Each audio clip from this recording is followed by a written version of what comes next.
The Gulf War, also known as the Persian Gulf War, is one of the most significant and devastating conflicts in modern history. Between August 1990 and February 1991, the world witnessed the rise and fall of a dictatorship, the destruction of a nation, and the forging of a new geopolitical landscape. But at the heart of this war lies one man, Saddam Hussein. Today we'll explore the Gulf War, Saddam Hussein's role in it, and the lasting impact it left on the world. To understand the Gulf War, we need to look back at Saddam Hussein's ascent to power in Iraq. Saddam, born in 1937, rose from a poor background to become the leader of Iraq through sheer determination and ruthless tactics. By 1979, he had seized control of Iraq, becoming its president. Under his rule, Iraq became a one-party state dominated by the Ba'ath Party, and Saddam's regime was marked by its heavy reliance on fear, oppression, and brutality. Saddam's rule was characterized by an obsession with strengthening his regime and projecting power in the Middle East. By the late 1980s, Iraq found itself in dire economic straits following a decade-long war with Iran, known as the Iran-Iraq War. The conflict drained Iraq's resources and left the country on the brink of economic collapse. Saddam Hussein, however, was determined to maintain his grip on power and was willing to take extreme measures to do so. In 1990, Saddam Hussein's desperate situation led him to make a fateful decision: invade Kuwait. Iraq had long been eyeing Kuwait's oil-rich territory, and Saddam saw an opportunity to seize it. Kuwait's oil fields would not only provide Iraq with much-needed resources, but also enable Saddam to control a large portion of the world's oil supply. On August 2, 1990, Iraq's military crossed into Kuwait, capturing the country in a matter of hours. The invasion of Kuwait sent shockwaves around the world. Saddam Hussein's actions were seen as a direct challenge to international stability, and the world was quick to react. The United Nations condemned the invasion and imposed severe economic sanctions on Iraq, demanding an immediate withdrawal from Kuwait. In response to Iraq's aggression, a coalition of forces led by the United States was formed.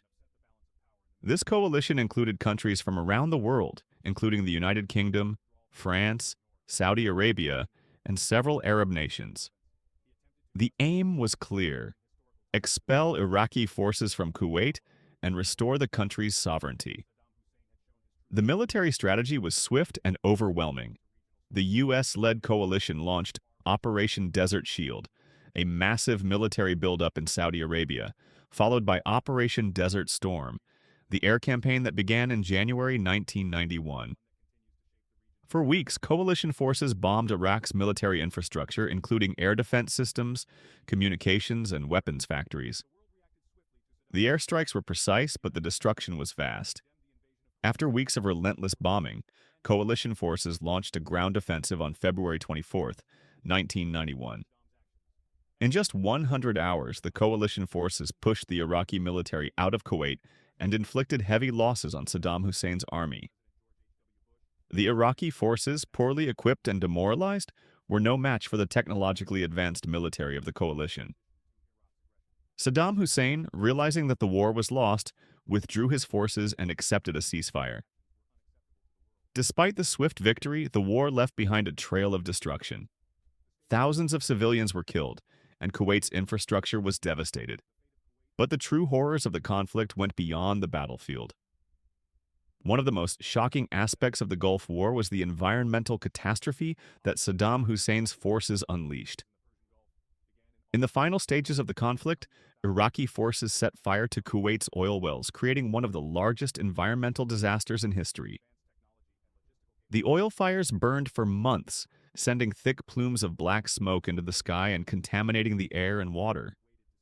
The environmental damage was catastrophic, affecting not only Kuwait but also neighboring countries. While the Gulf War was a decisive victory for the coalition forces, Saddam Hussein remained in power. Despite his defeat, he managed to cling to his position as the president of Iraq. The United Nations imposed further sanctions on Iraq, but Saddam's regime remained defiant. The Iraqi people, already suffering from the war and the sanctions, continued to endure under his brutal rule. The war also set the stage for future conflicts. The Gulf War was just the beginning of Iraq's long and bloody history of conflict in the region. Saddam Hussein's refusal to comply with international demands for disarmament would eventually lead to the 2003 Iraq War, where the United States would again intervene, leading to the ultimate downfall of Saddam Hussein's regime. The Gulf War left a lasting impact on the world.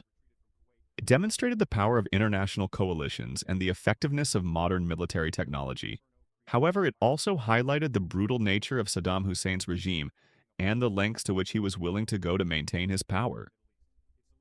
The war also created a long-lasting divide in the Middle East, fueling future conflicts and contributing to the instability in the region.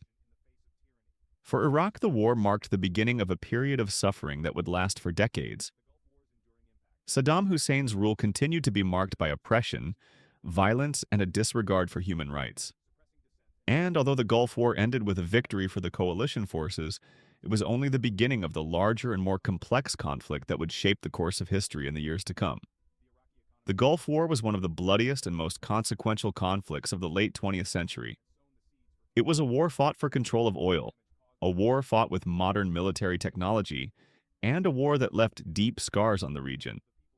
But at its core, it was the story of one man, Saddam Hussein, and the tragic consequences of his ambition.